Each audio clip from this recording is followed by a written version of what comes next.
가정이라는 건 우리의 눈에 보이는 그런 가시적인 그런 것 말고 더 깊고 더 큰 그 의미가 있다는 것입니다. 여러분, 행복한 결혼 생활을 원하십니까? 그러면 예수를 아셔야 돼요. 복음을 아셔야 돼요. 열심히 그 예수를 공부하십시오. 그리고 상대방의 배경 같은 거 여러분 보는 거 아니에요. 그리스도인들은.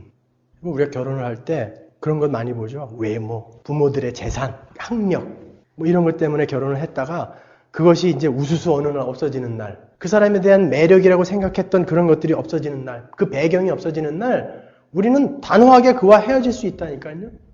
그건 아무것도 아니에요. 돈이 있다가 없어지면요. 그 남편이 정말 우습게 보여요. 명예요?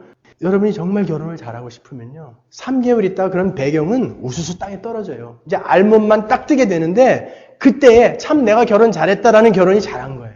여러분 자식들을 결혼시킬 때도 정말 자식들이 행복하기 원하면 그런 배경이 아니라 이 사람의 신앙이 정말 바른가를 먼저 모셔야 되는 거예요. 그래야만 우리는 성경이 이야기하는 그러한 행복한, 성경이 이야기하는 행복한 그러한 결혼을 할 수 있는 것입니다. 펄벅의 대지라는 소설을 보면 거기에 왕룽이라는 주인공이 나오잖아요.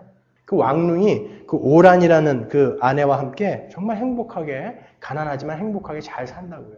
그 오란이라는 여자가 일을 워낙 잘해가지고 노예 집안에서 와가지고 손이 이만했대요. 그리고 쟁기를 한번 하면 남자보다 일을 더 잘하는 거예요. 그리고 빨래를 하는데 뭐 이건 세탁기보다 더 좋은 거예요. 그런데 이 왕룽이 가난 때문에 피난을 갔다가 어떻게 부잣집을 털어가지고 부자가 돼요.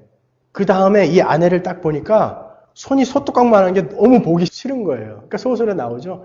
그 손이 너무너무 보기가 싫어. 뭘 하느냐? 손이 이쁘고 얼굴이 이쁜 기생을 사와요. 렌화라는 여자를. 그거예요. 돈이라는 것이 가정의 행복을 가져다 주지 않아요.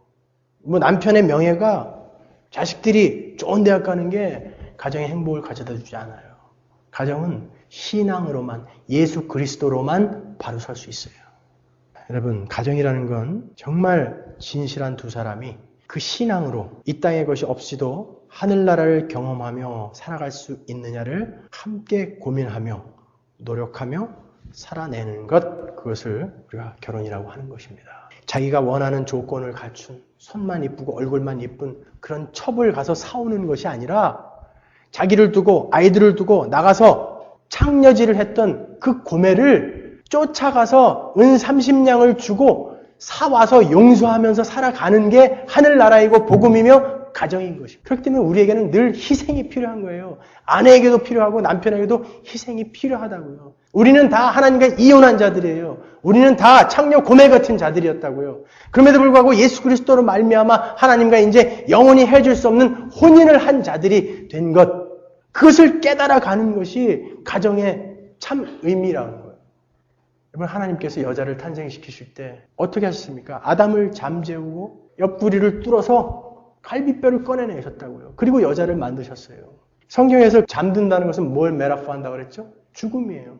예수님이 십자가에서 죽으셔서 옆구리에서 물과 피를 다 흘려내시고 그래야만, 희생이 있어야만 만들어지는 것이 교회 아니에요. 그게 바로 가정이라니까요. 남자와 여자가 묶이는 게 서로에게 그러한 희생이 있지 않으면 하나님이 원하는 그 가정이 되지 않는다는 거예요. 서로 그렇게 자기 이익만 추구하고 쟤는 내 짐을 덜어줘야 되는데 왜 오히려 나에게 더 짐을 지어주는 걸까? 이것만 가지고 싸우다면 끝까지 싸울 수밖에 없는 것이죠. 그래서 여러분, 이혼하신 분들에게 여러분들이 절대 여러분들의 손가락을 펴서 무엇라 할 수 없는 분들이라는 것을 꼭 알아주십시오. 왜냐하면 우리는 모두가 하나님과 이혼한 자들이에요. 아시겠습니까? 우리는 모두가 그 창녀 고멜보다도 더 더러운 인간들이라고요. 우리는 다 이혼한 자들이에요. 그것을 알아먹으라는 거예요. 너희들이 결혼 생활을 통해서 우리는 그런 존재라는 것만 알면 그러면 된 거예요. 이혼하신 분들도 마찬가지예요. 주눅들 필요 없어요. 여러분이 이제 하나님만 바로 알고 있고 예수 그리스도만 바로 알고 계시다면 하나님은 그걸 위해서 여러분들의 그 아픔을 허락하신 거라고요. 그걸 아느냐, 그걸 깨닫고 있느냐, 그걸 이해하느냐가 중요한 것이지 내가 이혼을 실행에 옮겼느냐 아니냐, 이건 중요한 게 아니란 말이에요. 이혼을 실행에 옮기지 않고도 평생 복수의 칼을 갈면서 사는 건 더 나쁜 거예요. 그거는. 그것을 실행에 옮겼느냐 아니냐가 중요한 게 아니라 여러분은 그 일들을 통해서 여러분이 누구인지를 아시냐 말이에요. 그리고 나는 이런 존재이기 때문에 어떠한 도움이 필요하다는 것을 여러분이 깨달으셨냔 말이에요. 그것을 알아야 되는 거예요, 우리는. 결혼은 바로 그런 것입니다. 제가 고린도전서 7장 10절에서 16절까지 혼인한 자들에게 내가 명하노니 여자는 남편에게서 갈리지 말고 만일 갈릴지라도 그냥 지내든지 다시 그 남편과 화합하든지 하라. 남편도 아내를 버리지 말라. 그 남은 사람들에게 내가 말하노니 만일 어떤 형제에게 믿지 아니하는 아내가 있어 남편과 함께 살기를 좋아하거든 저를 버리지 말며 어떤 여자에게 믿지 아니하는 남편이 있어 아내와 함께 살기를 좋아하거든 그 남편을 버리지 말라.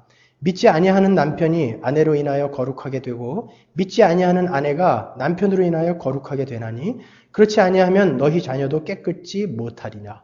그러나 이제 거룩하니라 혹 믿지 아니하는 자가 갈리거든 갈리게 하라. 이혼하려면 하라는 거예요. 형제나 자매나 이런 일에 구속받을 것이 없느니라. 그러나 하나님은 화평 중에서 너희를 부르셨느니라. 아내된 자여 내가 남편을 구원할는지 어찌 알 수 있으며 남편된 자여 내가 내 아내를 구원할는지 어찌 알 수 있으리요.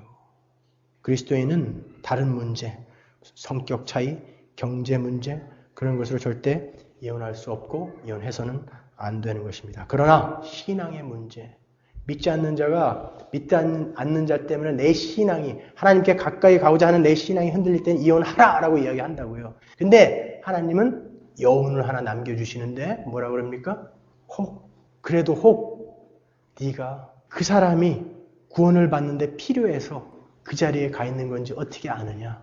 그렇게 하나님은 우리에게 여운을 남겨주신다고요. 여러분 부부생활 힘듭니다. 어렵죠. 하루에도 12번씩 깨고 싶은 게 복음을 알지 못하는 죄인들의 마음이라고요. 그렇지만 우리 복음을 하는 우리는 상대방을 바라보는 것이 아니라 그 안에 있는 예수 그리스도를 보는 것입니다. 어떻게 예수는 우리 같은 인간을 사랑하셨을까? 어떻게 예수 그리스도는 우리 같은 인간을 위해서 목숨을 끊으시며 순종하셨을까? 그 예수 그리스도의 은혜에 감사하면서 한 발 한 발 변해가면서 우리는 비로소 이 땅에서 지상의 천국이라고 하는 그러한 가정을 이루어 나갈 수 있는 것입니다. 기도하겠습니다.